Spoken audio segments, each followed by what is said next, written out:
Now, beneath the waves in one of Canada's submarines. 5 years ago, the CBC's Danby Arneson was on board HMCS Windsor for its maiden voyage under the Canadian flag. That 2-week trip showed the sub had its share of problems. Well, Dan recently went back on the Windsor to see how things are working now. Here's his feature report. Diving now, diving now. Number 2 main vents indicate open. Inner space check clear, emergency flap valve shut. In the silent service, out of sight and underwater, what have they been up to lately? Well, plenty. All main vents indicate open on the panel, sir. Open, number 4 main vent. Dome is under. Vex backup open, Roger. Rudder under. Hatch dry, after escape tower, upper lid dry. Well, it's a perilous way to earn a living. The sea is always just outside, fighting to get inside. The sea is unforgivable, so don't make a mistake. bring the pipe surfacing now, surfacing now. Surfacing now, surfacing now. Blow 1 and 4 main ballast. Blow 1 and 4 main ballast.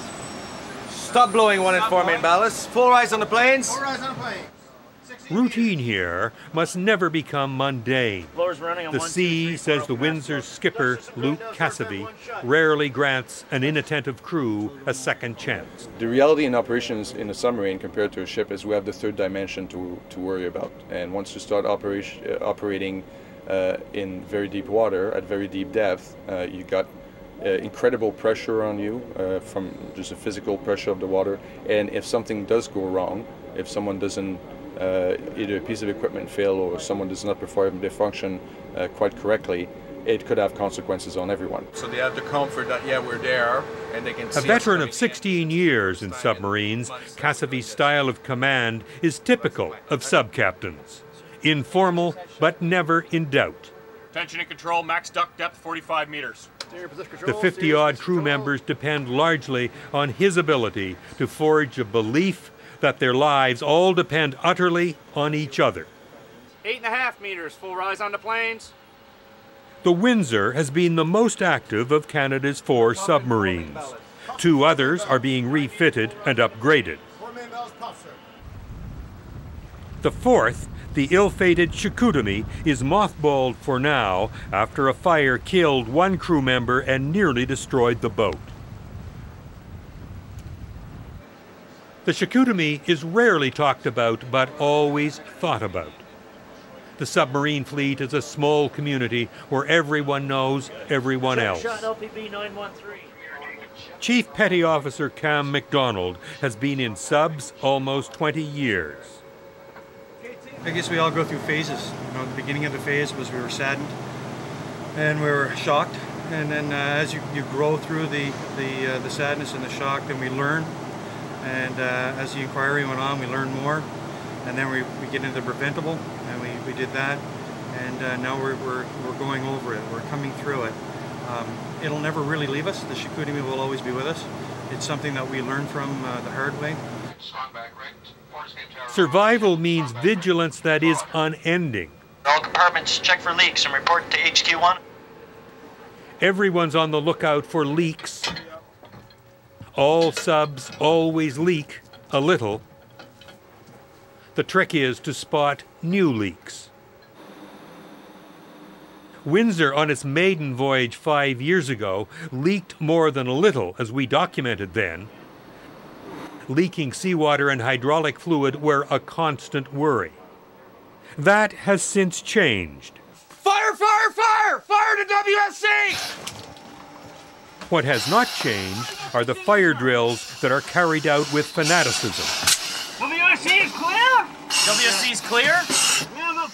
Aside from the sheer heroism of the Chicoutimi crew, it was their relentless training that saved their boat and themselves. T-rig the smoke boundary. The fire is out, the fire is out. No casualties, Roger.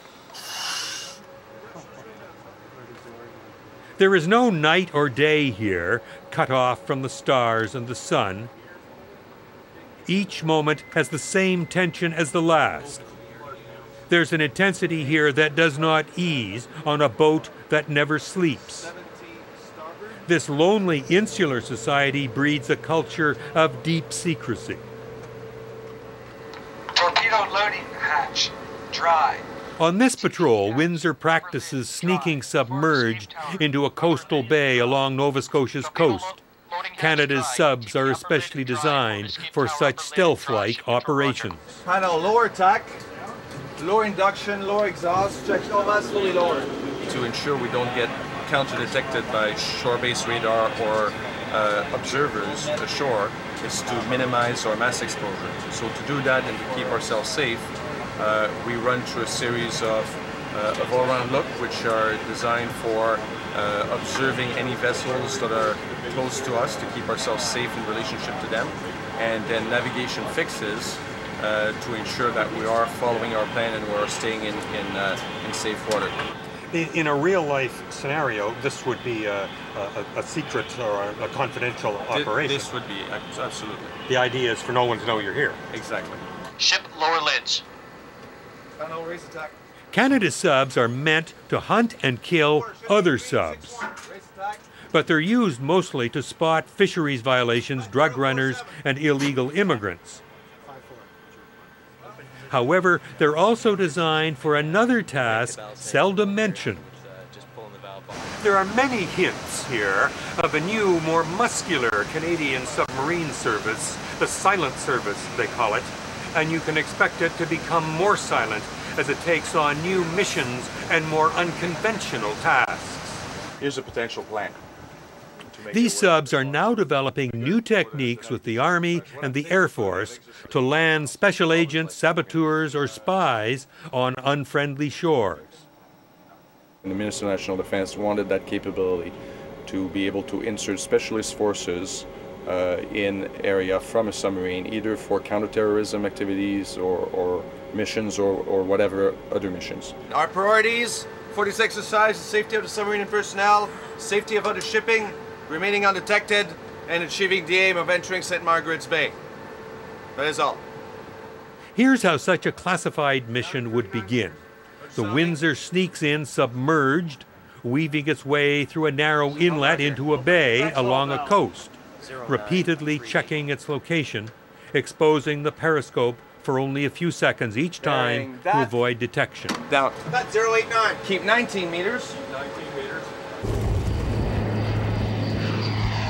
Above, in a Hercules aircraft, 4 Special Forces paratroopers prepare to jump to a rendezvous point where the sub waits just beneath the surface. Below, the captain of the Windsor searches for them through the periscope, looking for tiny specks drifting down.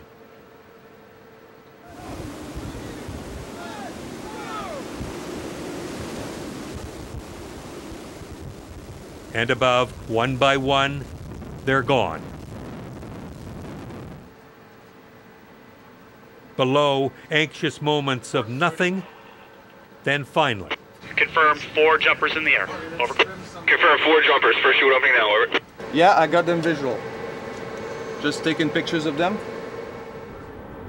Stand by for drop number 1. In the water. They're gonna have a bit of a swim today.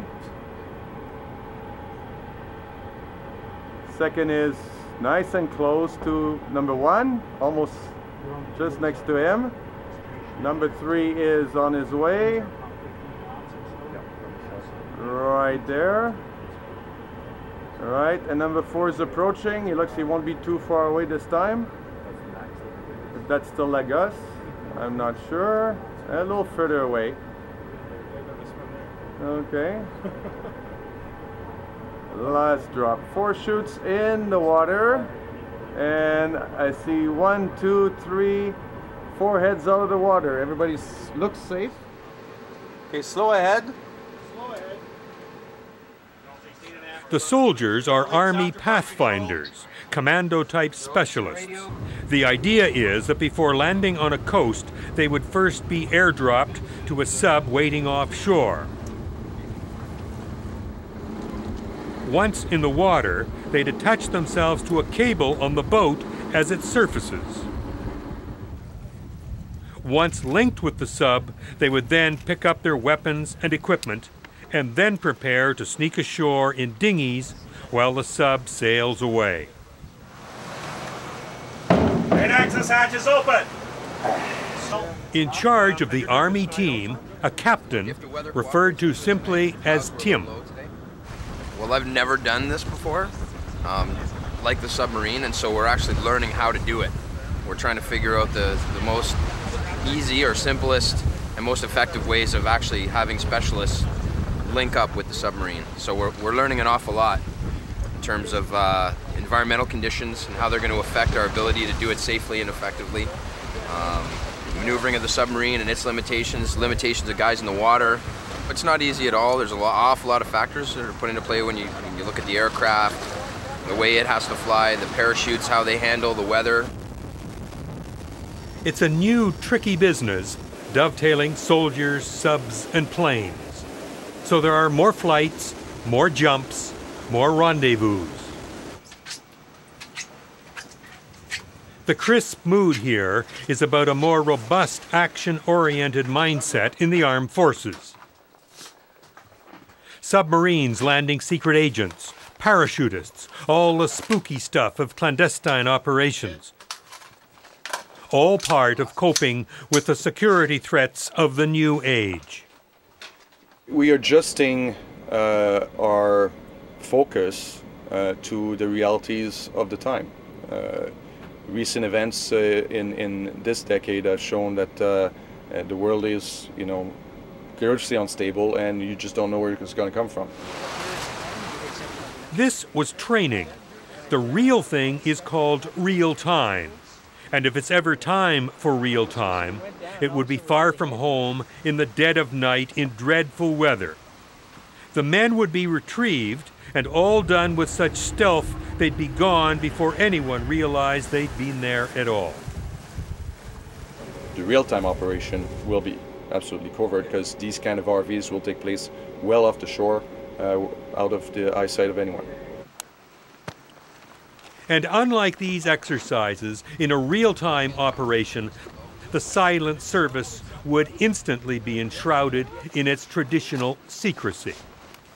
Dan B. Arneson, CBC News, aboard HMCS Windsor.